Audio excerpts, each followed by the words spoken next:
Au sommaire de cette édition, la Direction générale des services vétérinaires a saisi 5 tonnes de médicaments vétérinaires illicitement vendus. Ce sont des médicaments vétérinaires qui mettent en péril la santé animale. Élément à suivre dans ce journal.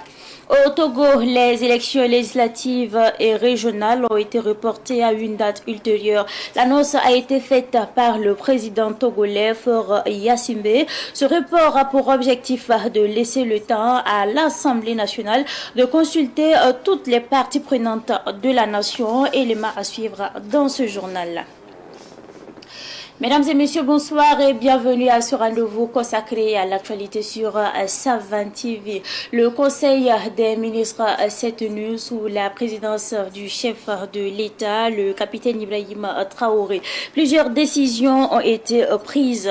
Le Conseil a adopté un décret portant changement de dénomination des universités publiques de Fadangourma, Wayougia et Dédougou qui porteront désormais des noms de personnalités burkinabées.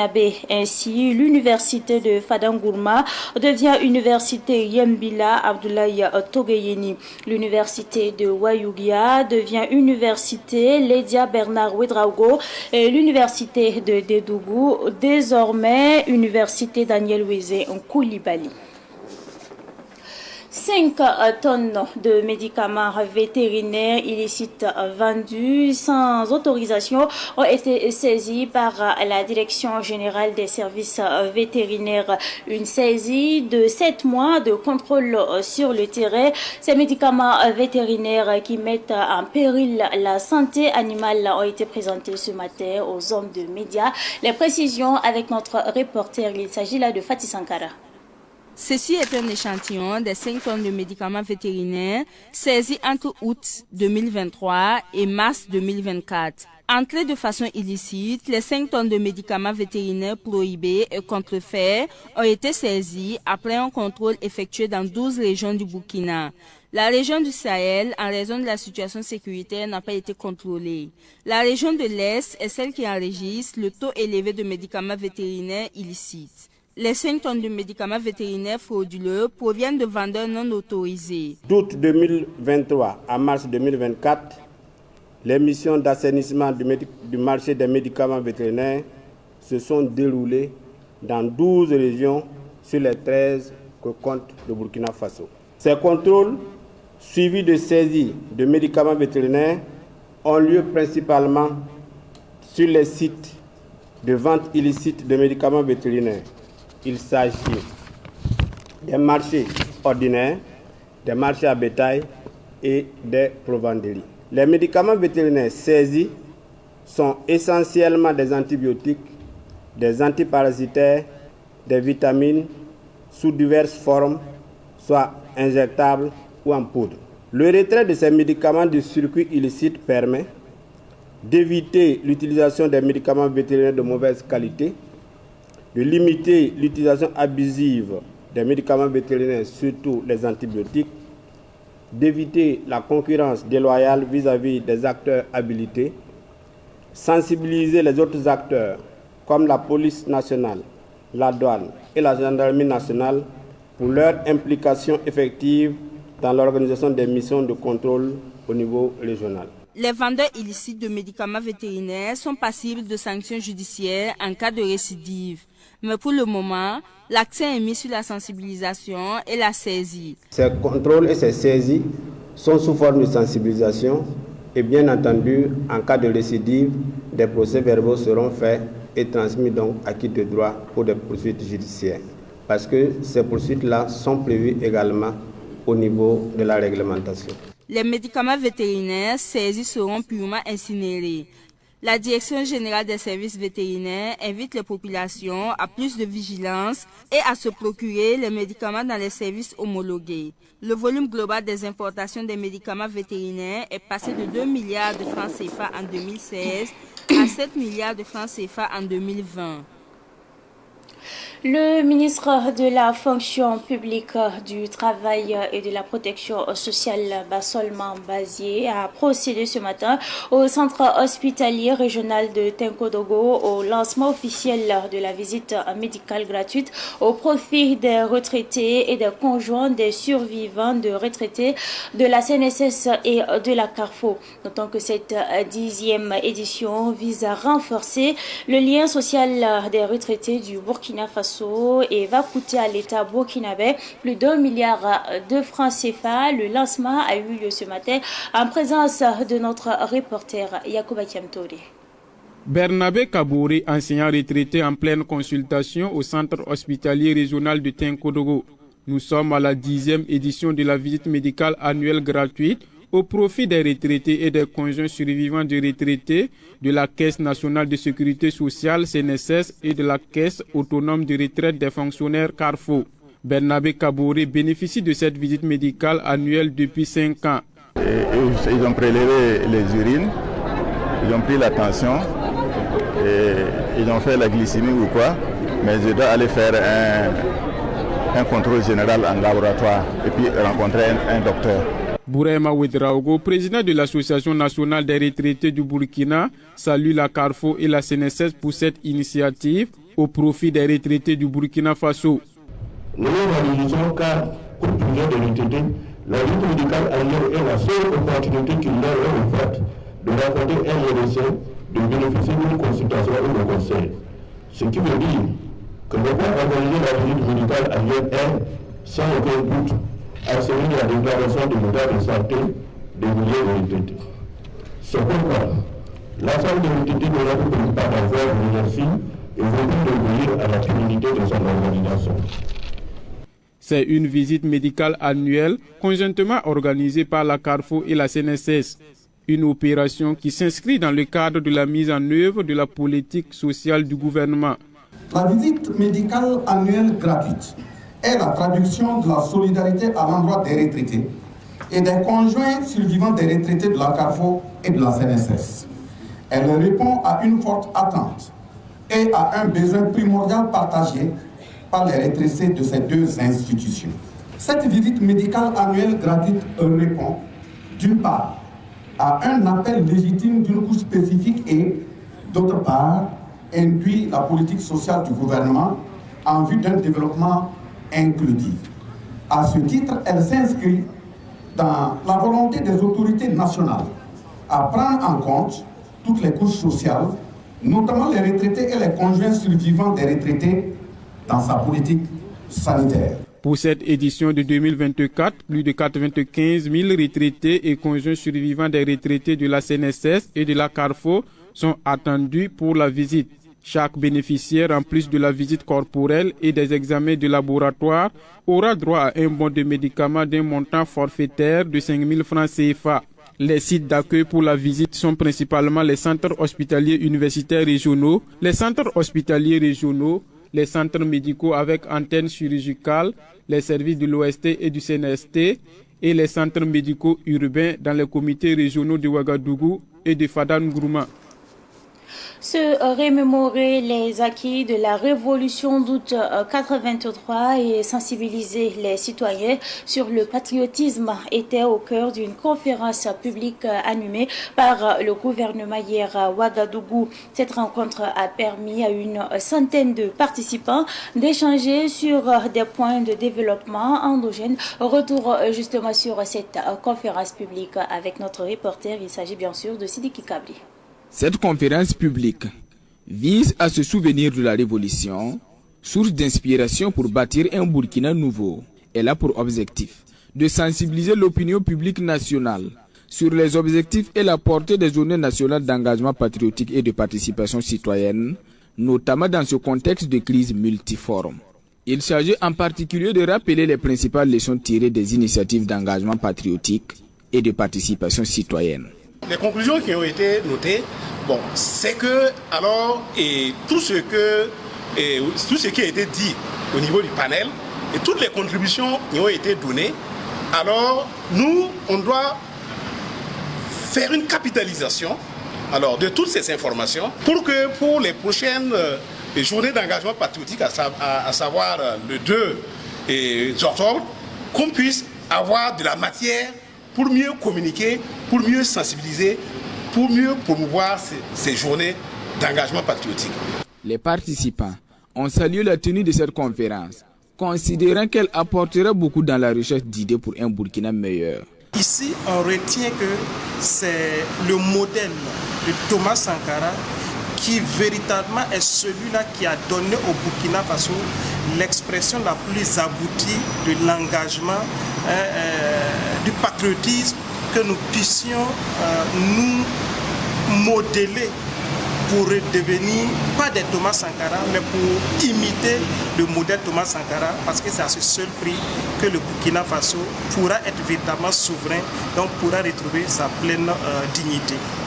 Et si c'était à recommencer, je dirais pour recommencer, sinon multiplier, parce que c'est ce qui manque en réalité. Les gens n'ont pas la vraie information, surtout quand il s'agit de faire recours à des messages que j'ai retenu, en fait, c'est surtout l'élan patriotique qu'il faut réactiver. Et ce qui a surtout attiré mon attention, c'est qu'on peut, par exemple, à partir d'aujourd'hui de notre révolution actuelle, faire référence, par exemple, au DOP, Thomas Sankara, qui peut être vraiment peut être utilisé comme boussole, voilà, pour aller encore plus loin. Cette conférence publique est organisée sous le thème « Engager tous les citoyens burkinabés dans l'élan patriotique ». Quelles leçons tirer de l'histoire du Burkina et quelles propositions d'action populaire innovantes et durables?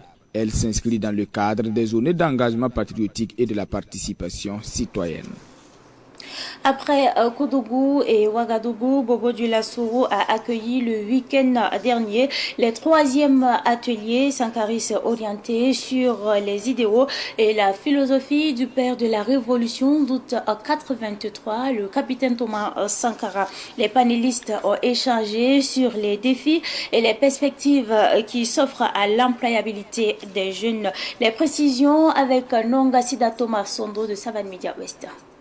Les ateliers sankaristes ont pour objectif de transmettre les valeurs fondamentales défendues par le capitaine Thomas Sankara et de donner des armes nécessaires à l'ensemble des jeunes pour lutter contre le chômage. À l'étape de Bobo Dioulasso, un choix a été fait sur le thème employabilité des jeunes, les défis et les perspectives d'emploi. À travers ces ateliers sankaristes, c'est essayer de donner des armes nécessaires à l'ensemble de la jeunesse burkinabé pour lutter farouchement contre le chômage.